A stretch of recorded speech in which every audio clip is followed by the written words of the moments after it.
Hey guys, Brandon here, co-founder of Life's Secret Sauce, where we teach young, motivated professionals the skills they should have learned in school, like communication, storytelling, and body language, so that we can fast-track our careers and move up the ladder, rather than learning how to spell words on the calculator when you hold it upside down.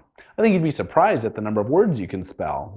Eggshell, slide, hello, hillbillies, shoes, goose, geese, Ohio, and of course, boobies. But anyway, today I am here to talk about a subject that we've brought up a few times, which is talking to strangers. And today I'm going to give you these 7 tips to know how to start a conversation with a stranger. Now, some of the most outgoing people that I know still describe starting a conversation with someone that they have never met before as awkward. It's not necessarily that they are uncomfortable, but sometimes the other person can be uncomfortable and it makes it a bit cautious, awkward scenario. So the goal becomes to start a conversation that is minimally awkward for both yourself and the person that you're actually talking to, and how to move past that moment and start building trust and rapport. So without any further ado, step number 1, the approach. Now, have you ever looked in the mirror and smiled without using your eyes? Just turning your mouth up at the edges and showing some teeth? That creepy looking smile? Does that seem approachable or friendly to you? Probably not. So when you're walking up to a stranger or approaching someone new, think about what they are seeing. Look friendly, look approachable, look confident. Don't be a grouch and frown and cross your arms and all that. Look like a nice, friendly human being. Step number 2, personal space. Now, everyone has a level of personal space that they like to feel comfortable. But imagine that the person you're talking to has their arms out like this. This is the bubble. So stick to that distance. Don't come way too close. Don't try to shout at them from across the room. Stick to this arm length distance. Now, if you're feeling kind of crazy and you and a friend want to figure out what your own personal space bubble is, just start having a conversation and move slowly towards each other until your faces get too close. And you're like, all right, that's enough. That's enough. Now, step number 3, say hello. This is actually the part of a conversation that makes most people nervous, actually starting a conversation. Well, what is the magic phrase that makes every conversation flow well? It's simpler than you think. Just say hello. Just say, hi, my name is Brandon. How are you? Say hi. Don't try to come up with a witty one-liner or crack a joke or comment on something crazy out of left field. Just start with a simple hello. It works every time. And then use their reaction to guide how the rest of the conversation flows. Step number 4, read their reaction and show your positive body language. Now, there are lots of things to consider when it comes to body language. So for today, we're just going to keep it super simple and remember to use open body language. That's what you want to do. Don't be afraid to walk up to someone, say hello, but the worst thing that you can do is walk up and arms crossed and your legs are crossed and you just don't look like approachable, a friendly person. If you come up to someone to say hello and you look approachable, friendly, your palms are up and open, and you say hello, what's the worst that can happen? They awkwardly say hello and then walk away.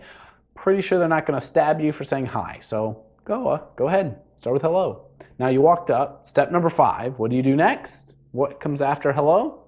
It's time to start a conversation. Now, what's the easy way to break the ice? Comment on something that you can see. Look for common ground between you and them. Maybe they are wearing a particular brand or shoes or watch and you like that brand.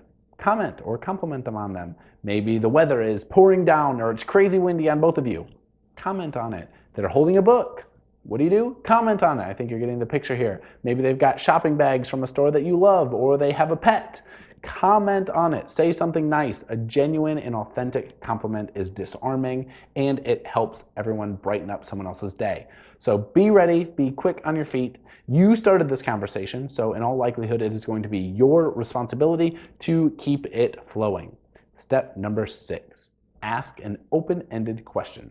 Now at this point, you've walked up, you've said hello, you've introduced yourself, you found some common ground and commented on something. The next step is to ask a question, but not just any question. You want to ask an open-ended question that makes your new friend expand on an answer. If your question can be answered with a yes or a no, then you're back to square one and you have to come up with another question to try to break the conversation and move it forward again.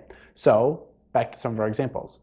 Why do you love that particular brand that you're wearing? Or how do you keep your hair from staying so frizzy or not frizzy in this wind and rain? Or What drew you to that particular book that you're reading? Or what's it like owning a crazy poodle dog? Whatever it is, ask a question that makes them respond with more than a yes or no. This is how the conversation starts, a back and forth.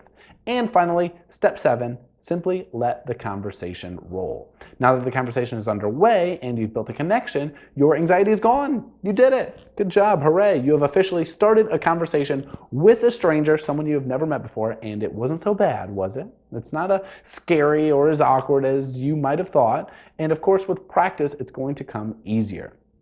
Remember, your location and situation play a huge role in the ease of how the conversation flows. It's going to be easier to say hello to someone in a coffee shop than it may be at a concert where you have to shout at one another. So put yourself out there in different conditions and different situations and step outside of your comfort zone, and you will be the next Chatty Cathy and saying hello to everyone at the supermarket. But that is all for today, 7 simple steps. And if you would like the super secret step number 8 that we haven't talked about, all you have to do is click on the link below and we will send it right to you. Now, don't wait for that next awkward encounter. Start mastering the new rules of communication today and unlock your dream lifestyle. Please let us know your thoughts. If you learned something new, please like, comment, or share this video. It's always appreciated. It only takes a second of your time, but it literally means the world to us. And of course, click subscribe down there in the corner so that you never miss another video. Until next time, ciao for now.